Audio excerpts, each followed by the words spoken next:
menuju ke Miramar. Miramar, ini dia map yang cukup besar, 8x8 dengan minimnya air. Membuat map di Miramar terasa begitu luas, terasa begitu menantang dan pastinya sangat kompetitif. Garis pesawat sudah terbuka kali ini benar-benar lurus. Dari arah La Cobreria menuju ke arah Los Haigos. Betul sekali, garis pesawatnya tidak mensupport untuk game terakhir ya. Tidak memikirkan perasaan tim-tim yang punya drop zone di El Azhar, di arah Impala. Ini dengan begini EVOS bakal turun di arah kiri lagi harusnya. Ya harusnya sih untuk mempermudah dari drop zone mereka. Dan Yeah. wow, NFT sudah mulai turun, kali ini dimainkan di area La Cobreria juga. Betul. Dan apakah nanti akan terjadi lagi pertemuan di Valdemar? Onyx masih main? Gak ada. Onyx Mereka gak grup main. C. Mereka udah gak bermain lagi untuk di game yang terakhir kali ini. Jadi harusnya pergerakan yang nantinya bakal dibangun oleh GD akan lebih nyaman mereka lakukan dibandingkan game-game sebelumnya. Harusnya, ini yang pertanyaan gue ya. Pemilik Pekado gak main? Faceplant? Pemilik Pekado gak main. Faceplant gak main? Gak main. Tapi sejauh ini gue lihat BTR udah gak pernah balik lagi ke arah Pekado. Nah, Untuk di PMPLC Championship ini. Dan BTR ternyata lebih bermain untuk scrapping seperti biasa yang mereka mainkan untuk di Miramar di babak PMPL ini. Mereka bermain ke arah scrapping area Puerto Paraíso dan Circle menuju ke bagian utara. Wow, ke Lagi-lagi. arah utara lagi dan lagi loh. lagi dan lagi juga dari El Pozo. Dengan tim BN United yang akan bertemu juga dengan The Xavier kali ini. Harusnya ada satu lagi deh tadi kalau nggak salah lihat. Namun di sisi yang lain juga di bagian Chumacera kali ini akan ada pertemuan antara V-Gaming dengan Axis juga. Sudah bermain kucing-kucingan di bagian sebuah rumah. Di bagian high ground juga kali ini dari Heinuk tanpa adanya armor. Sangat percaya diri sekali melakukan tembakan Mika. Gue kira itu musuh, ternyata itu temannya. Dan Chua wow langsung muncul dua. Didapatkan dengan UMP Gaming badinya. Luar biasa sekali permainan dari seorang Chua ini. Satu player yang berhasil mendapatkan 2 poin. Wow, ditabrak oleh Axis. Dia benar-benar cukup percaya diri dengan defensif yang dia lakukan di bangunan ini. Membuat 2 pemain dari Axis bahkan dipulangkan menuju ke arah lobby. Kali ini V-Gaming unggul dari segi jumlah mereka di compound ini. Apakah bisa meratakan 2 player lain dari Axis? Wah gila, menggokil sekali Chua ya. Setelah diberikan kekuatan KZ jadi Chox. Itu bunyi apa sih? Gak tahu. Itu di telinga gue doang apa telinga lu Di juga? telinga gue juga, bentar guys. Aduh gue jadi. Oke, kita lihat dulu ada apa yang terjadi kali ini. Di mana Tom tadi sudah mulai mendekat dan itu ternyata mic dari yang lain ya. Gue panik sendiri kok ada suara cewek di luar Jelly di headset gue. Ya Allah, maaf guys ya. Ya udah, satu pemain dari Axis dipulangin lagi ke lobby. Oke, gue juga sedikit terkejut. Gue kira Ternyata ada admin yang sedang mendengarkan tok-tok. Oke, dan bergeser ya kembali masih dengan kota yang sama. Chumacera kali ini memberikan tekanan yang cukup keras, pukulan yang cukup keras juga untuk Axis. Menyisakan kacang susu seorang diri saja, the lone survivor kali ini kacang di belakang sana. Bener juga sih, gue agak trauma dengan kata-kata. Kenapa sih? Kan lo yang bikin 4 sisi 4 sudut disingkat 4 susu. Iya gak salah sih. Bener dong. Bener sih singkatannya kan. Singkatannya seperti itu. Itu istilah baru yang bakal dipakai sama kita caster-caster nanti. Ketika ada tim yang melakukan angle dari 4 titik, ya 4 susu, 4 sudut, 4 sisi. 4 sisi ya, Oke, ya nggak betul. salah. Bener, seperti kacang susu kali ini.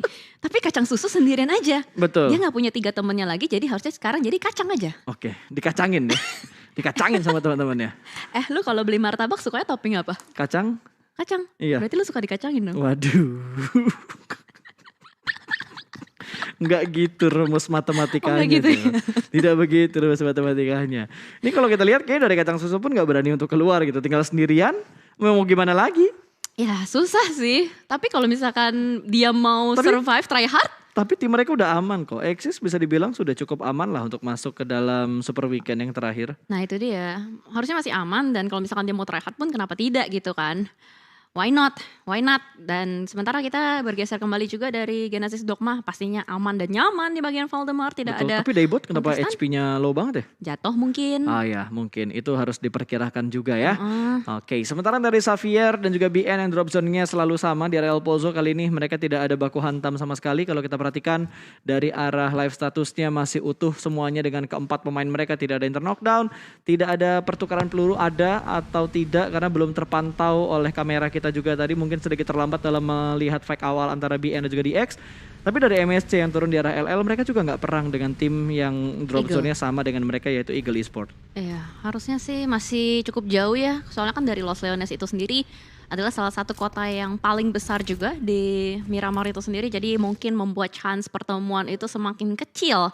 Bergeser kembali juga ke arah San Martin. Karena tidak ada tim secret, pastinya masih bisa diisi oleh tim lain. Kali ini Vampire. Betul. Ravenclaw seorang diri saja bermain di bagian pinggiran kota-kota San Martin. Ada APG tadi kalau nggak salah di sekitaran mereka, tapi masih terlalu jauh juga. Dan dari EVOS kali ini banyak banget nih yang split ya ternyata. Ini kayaknya bakal jadi game yang agak lama deh. Berbeda dengan game-game sebelumnya yang dibilang Wolf itu kayak 20 sampai 22 menit itu selesai.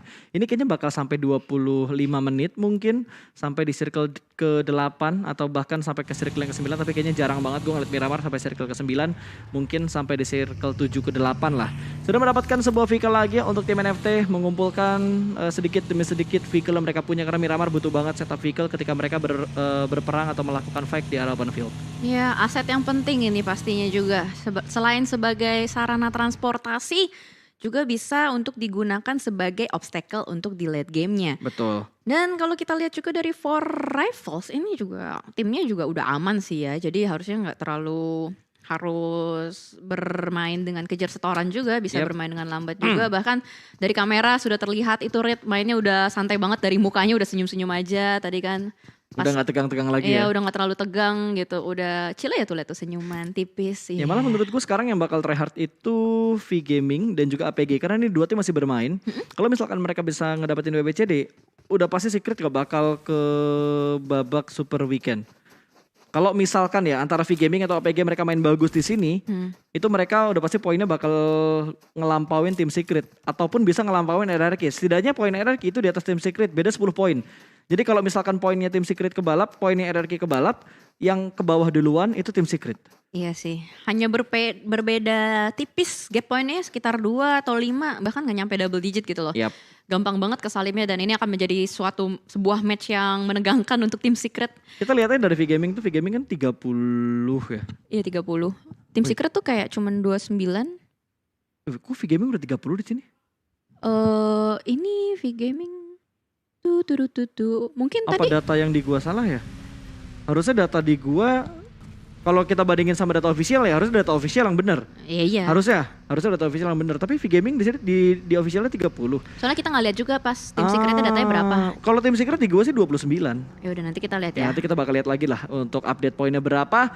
Dan ini dia pergerakan dari GD Gits yang tadi barusan aja mendapatkan WBCD di game sebelumnya di Erangel. Kali ini mereka bermain lebih lepas karena sudah dipastikan mereka bakal menuju ke Super Weekend ketiga. Ya karena tadi berhasil untuk menyabet WWCD plus juga dengan double digit elimination pastinya membuat hati mereka lebih tenang juga untuk di match terakhir. Bahkan kali ini dari MS Chonbur yang masih belum menurunkan temponya, memantau kembali pergerakan dari Eagle Esport. Kalau untuk MS Chonburi sih dia udah kayak ya udahlah ya nothing tulus, tapi untuk Eagle aduh not now, jangan sekarang karena kita butuh poin. Iya. Kita masih pengen WWCD, tolong jangan dijegal sekarang kalau misalkan kata Eagle Esport. Eagle tuh main total sekarang ini game ke-8 mereka berarti ya. Dari 2 hari yang mereka mainkan karena dari 10 game masing-masing tim itu punya kesempatan 8 match. Sementara ini adalah match ke-8-nya Eagle. 7 match udah mereka lewatin. Mereka cuma ngedapetin 15 total poin. Itu bukan jumlah total poin yang banyak, tapi kali ini dari RRQ mereka bakal bertemu dengan Geek Fam. Ada lemparan granat sudah mulai dimasak, kali ini dari mereka lempar ke depan sana, tapi posisi dari seorang Peko belum terlihat. Dia bakal memberikan backstepnya dari belakang dan berhasil mendapatkan 1. Langsung melakukan setup ke arah tempat yang berbeda. Peko melakukan ketenangan, kali ini akan menghadapi Demrut di bagian sebuah gudang dan ternyata Peko berhasil mendapatkan korban yang kedua. Kali ini Snipes mungkin yang akan menjadi korban ketiga, tapi baris itu bakal segera dilakukan dan Peko keluar di timing yang begitu tepat, tapi dia harus melakukan reloadnya terlebih dahulu. Berhasil mendapatkan korban yang ketiga, ternyata Asa yang membantu Peko dan Geek Fam pun rata. RRQ berhasil memulakan Geek Fam menuju ke arah lobby. Yes, dengan 4 eliminationnya dikumpulkan RRQ pastinya membuat posisi mereka semakin nyaman. Bahkan setup mereka juga berada di bagian titik tengah dari zonanya. Pastinya membuat kepercayaan diri mereka meningkat juga. Sementara bergeser kembali kali ini dari Genesis Dogma yang akan bertemu juga dengan Infinity. Mereka masih berada di luar dari playzone-nya tersendiri. Bahkan kalau kita lihat dari bagian mapnya, ada V-Gaming juga yang bakal mungkin melakukan rotasi di sekitaran mereka. Jangan sampai menjadi third party antara kedua tim ini. Betul sekali, sementara GD Gits kali ini akan menghadapi Infinity. Mela sudah berhasil mereka amankan, ada split yang dilakukan oleh GD Gits saat ini. Satar sudah mulai bertukar vehicle-nya, akan regroup dengan teman-temannya, antara regroup atau mereka bakal cabut untuk mencari tempat yang lebih nyaman lagi. Karena dari kedua tim ini sudah melakukan smoke pop out untuk membatasi vision dari masing-masing tim. Ya bahkan dari Infinity pun mereka tidak memainkan Nuzi, malah Nier yang diturunkan untuk sementara waktu. Genesis Dogma sedikit tertahan untuk pergerakannya tapi masih bisa bergerak secara utuh dengan 4 player yang masih aktif. Namun kali ini bagi dari seorang Satar sudah mulai terspot juga oleh seorang Logan, tapi masih belum connect juga pelurunya, baginya masih bisa bergerak dengan leluasa. Kedua tim ini sama sekali nggak boleh membuang waktu juga.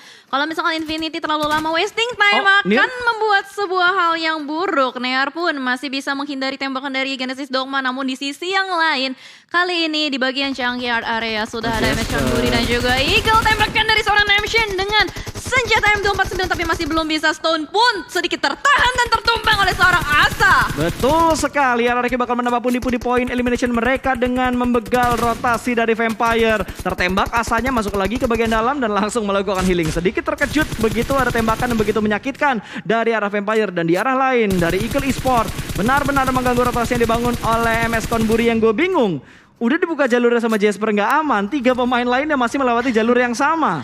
Mungkin ada sedikit miscommunication antara mereka ya, tapi untungnya mereka masih bisa selamat juga touchdown ke area yang mereka inginkan. Tapping dari seorang Ponzai hampir menumbangkan satu player dari Eagle, namun kali ini terspot kembali Namshin di depan sana. Masih ada long range fight antara Eagle dan MSC.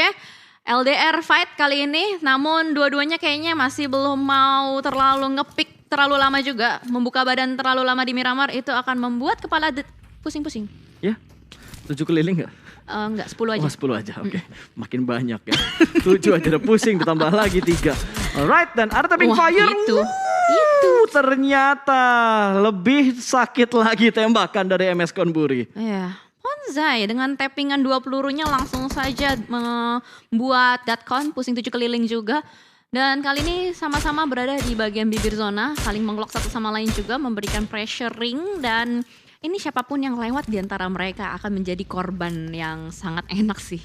Ya, betul sekali. Dan lihat, diledakin lagi karena mungkin mereka agak sombong ya, karena punya banyak vehicle ya. Alright, dan pemain dari GD berusaha lepas dari arah Infinity kali ini. Tembakan dari arah yang cukup jauh tentunya, tapi dari pemain GD mereka berhasil touchdown masuk ke dalam zona. Namun Blue Zone sudah mulai membuat circle yang baru lagi. Nggak bisa terlalu lama nahan di sini untuk GD Gits. Ini shifting zone-nya agak menggege ya, ngebanting jauh banget ke arah atas, membuat penumpukan pastinya akan terjadi sebentar lagi di arah jam 7 terlihat karena banyaknya tim yang masih belum touchdown juga ke dalam circle. Bahkan kali ini dikejar bos. Buset Jasper langsung saja ngepot ya, langsung ngepot dan ditumbangkan oleh Eagle Esport. Diudek pokoknya, diuber. Berasa nonton Fast on Furious. Diacak-acak asli. Wah gila, itu barbar banget Eagle karena mereka benar-benar butuh poin banget. Siapapun yang mereka bisa dapatkan akan dikejar secara habis-habisan. Dan sementara kalau kita lihat juga di arah yang lain, di bagian perbukitan high ground dari sekitaran water treatment, ada Vampire kali ini, tim yang selalu berusaha untuk merebut zona. Ini mereka tuh kayak anak kecil kalau misalkan mainannya direbut balik gitu. Ya pokoknya saling rebutan lah ya. Sementara Stops kali ini sudah mulai memasak granat, berada di arah lain. Ravenclaw mendapatkan satu, ada bantuan juga dari seorang Fluket, dan akhirnya dari Vampire mereka sedikit tenang. Tapi ternyata dari GD Gits pun bisa mendapatkan last man dari Axis. Poin demi poin dikumpulkan oleh GD Gits. Mungkin akan sedikit terbukti di sini GD bakal bermain dengan gaya mereka di PMPL ID. Ya, GD settingan atau setelan PMPL ID.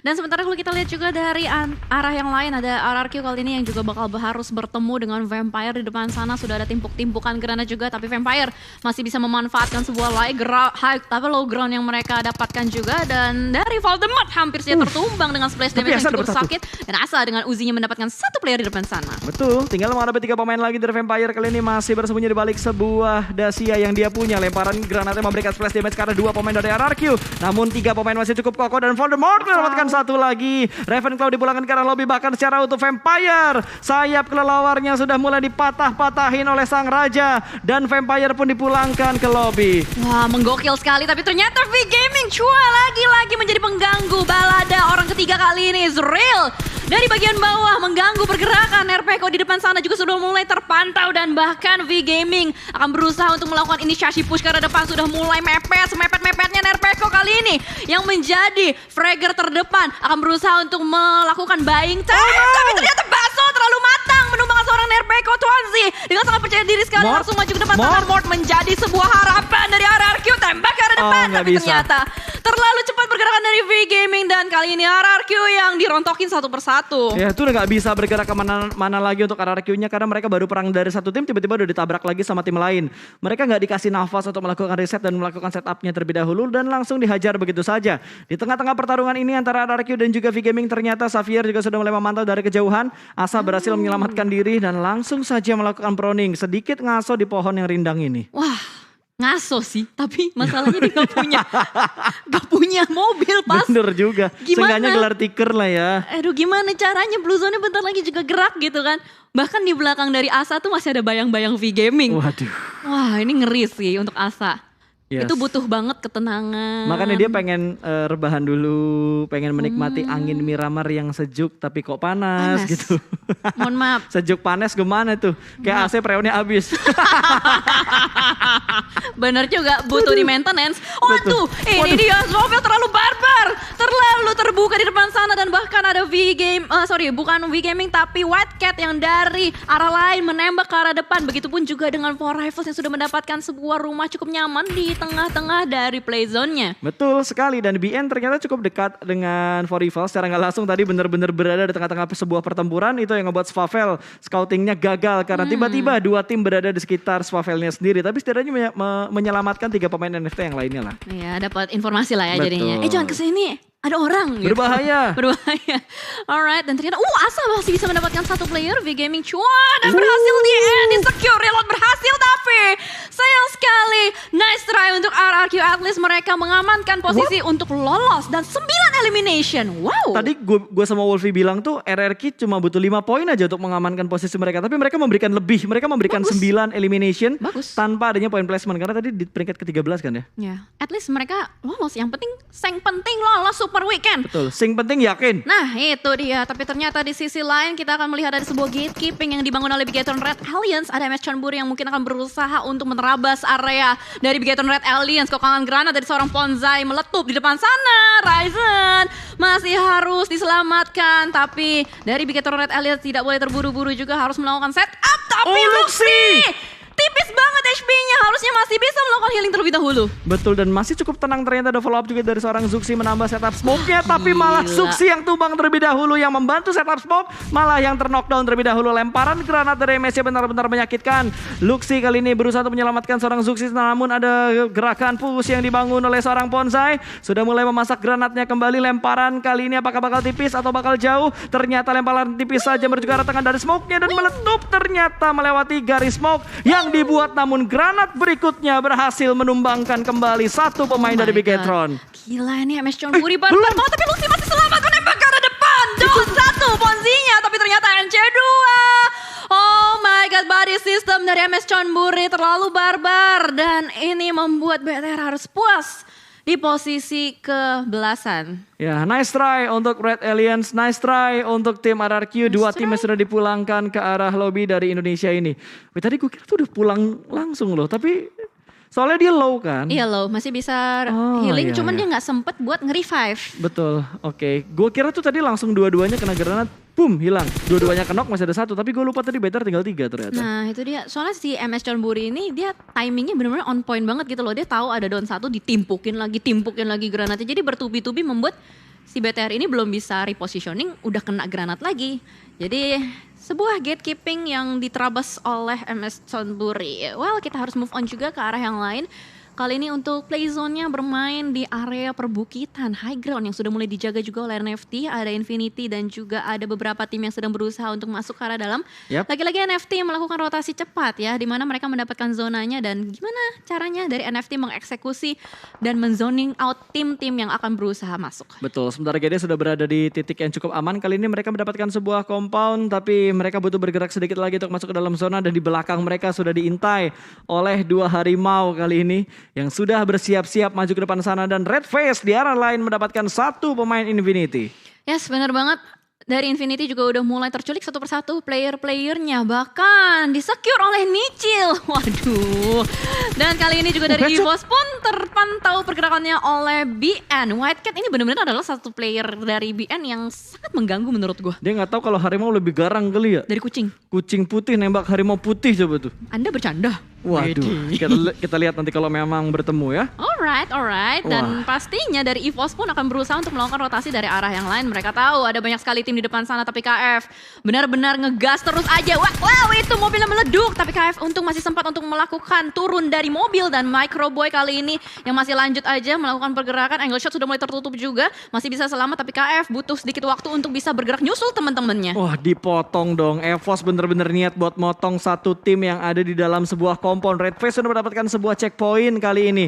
Berada persis di pinggir dari zona yang kelima. Belum ada follow up dari pemain-pemain EVOS yang lainnya. Sementara Forifals bakal melemparkan granat mereka ke arah pemain-pemain dari BN. Ada Kepun yang bakal menyambut kedatangan seorang pemburu. Tembakan jarak yang tidak terlalu jauh.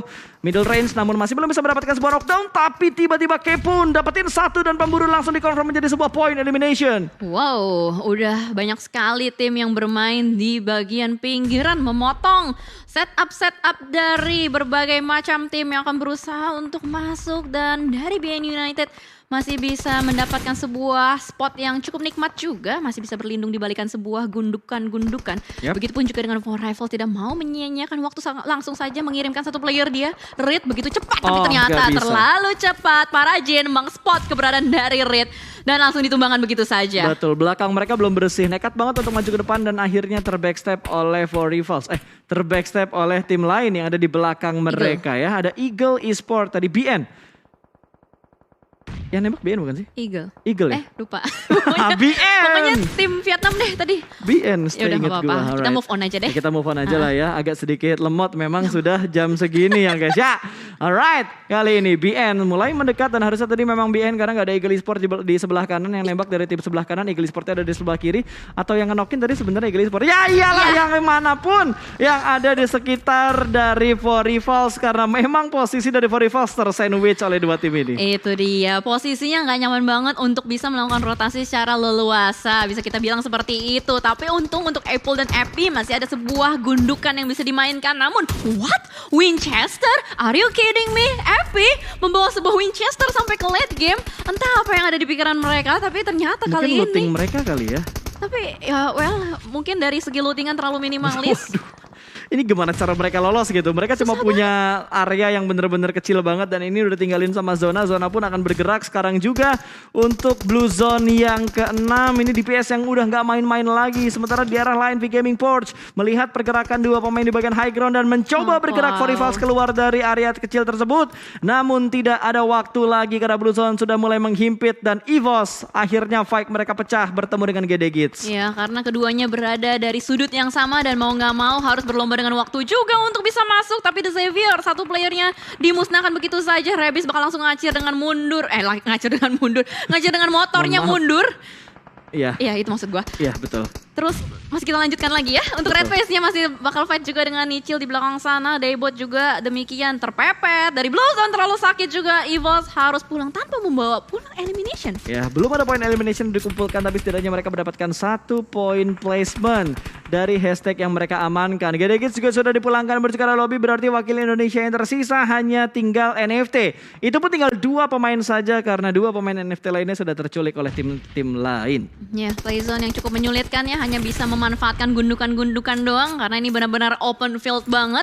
Untuk obstacle begitu minim. Dan untuk tempat persembunyian hanya bisa memainkan lower groundnya. Apa tuh? Gua lupa, tadi kan V Gaming di awal dapat 3 kill ya. Oke. Bener-bener gak fokus, gila kita game terakhir. Apa yang kita omongin coba dari tadi? Tiba-tiba pasta ke throwback secara otomatis. Enggak, gue ngeliat live chat dari penonton. Oh. Gue kan butuh feedback dari penonton juga. Sorry guys ya, kalau kita gak fokus guys ya. Masya Allah. Oke, kita kembali lagi menuju ke gamenya nih. Udah masuk menit ke-24. Memang lebih lama dibandingkan game-game sebelumnya. Karena memang ini high ground controlnya saling counter dari satu sisi ke arah yang lainnya lagi. Terlalu banyak gudukan-gudukan kecil juga di mana BN kali ini yang berhasil lolos dan cukup dekat dengan beberapa tim. Tapi dari Eagle Esport mereka bakal menjadi santapan dari V-Gaming. Tapi granat dari Namshin begitu matang mendapatkan satu pemain V-Gaming. Ya, Tom di belakang sana benar-benar tersungkur lemas banget dari Porsche. Akan sulit sekali untuk bisa menyelamatkan. Tapi ternyata dari sisi lain juga akan ada fight yang pecah sebentar lagi dari APG versus BN United. Kali ini ada sebuah kokangan granat dilemparkan ke arah depan. Wing! Dan masih bisa selamat dari seorang Shroud berlari-lari dengan bebas. Namun dari sisi yang lain V-Gaming juga rontok satu persatu player-playernya. Shroud pun akhirnya tumbang akibat molotov dan juga granat yang begitu on point dari BN. Betul, tapi Noas masih mencari keberadaan pemain-pemain yang ada di sekitar mereka lagi. Kali ini mungkin mereka bakal menghadapi APG di mana ada dua pemain APG yang ada di bagian high ground. Lempar granat dari seorang Noas ke arah sebuah shake. Kali ini hanya melakukan sebuah pengecekan tapi kosong. Tidak ada orang sama sekali di bagian dalam dari shake-nya. Tapi harusnya bakal ngasih tahu APG kalau di arah kirinya masih ada tim lawan yang menunggu untuk nge-push mereka. Ya, harusnya ada informasi yang masuk ya dengan adanya lontaran granat. Namun kali ini dari Capone menjepit satu tim di depan sana. NFT nampaknya tidak baik posisinya. Dari kiri ada Eagle, dari kanan juga ada APG. Namun masih ada 4 tim yang survive. BN, Eagle, APG dan juga DX. Ini adalah tim-tim yang berada di papan bawah pasta. Ini BN bisa naik, Eagle bisa naik, terus APG juga bisa naik. 3 tim di papan bawah tersisa loh. Ini gokil banget. Ini masih bikin deg-degser untuk tim ada di papan bawah. Dan gue sangat bersyukur karena RRQ udah nambah 9 elimination tadi. Ya, at least mengamankan posisi dari RRQ itu sendiri ya. Betul. Tapi kali ini fight yang terus menerus terjadi. Lamborghini pun udah mulai terspot juga di belakang sana. Harusnya sebentar lagi pulang. Pas banget momentum timingnya. APG pulang duluan baru DX. Dan ternyata sisa 2 tim 4 versus 4 situation. BN versus Eagle. Wow, ini 2 tim yang benar-benar butuh banget poin antara BN atau Eagle Esport. Kalau Eagle bisa mendapatkan BBCD, mereka bisa punya potensi untuk lolos menuju ke babak Super Weekend yang terakhir. Tapi Chicken adalah harga mati untuk Eagle Esport. Kali ini berhasil mendapatkan 1 lagi. Hanya menyisakan 3 atau 2 poin akhir dari BN. Dan sudah berhasil diamankan 1 lagi oleh Eagle Esport. Tinggal dicari keberadaan pemain BN yang lainnya, bakal langsung disantap begitu saja. Dan Eagle Esports berhasil mengamankan winner chicken dinner untuk game yang terakhir. Gila, Eagle dengan total 11 elimination. Ini benar-benar mengamankan posisi mereka dan kayaknya bisa lolos sih. Tapi BN juga kayaknya bisa lolos nih. 12 tambah 8, 20. Ini BN ini spesialis hari terakhir, hari kepepet. Lu ingat gak minggu lalu BN tiba-tiba chicken? Iya, game terakhir. Ini spesialis minggu kepepet lalu ya. game terakhir 7 elimination. Ingat banget gua. Itu yang ngebuat tim Indonesia gak lolos kan waktu itu. Asli BN spesialis kepepet. Ya, yang gue bikin tambah heran itu ini 3 tim terakhir emang yang bener-bener lagi butuh banget poin, Jel. Oh my god, dan 3-3-nya tim Vietnam.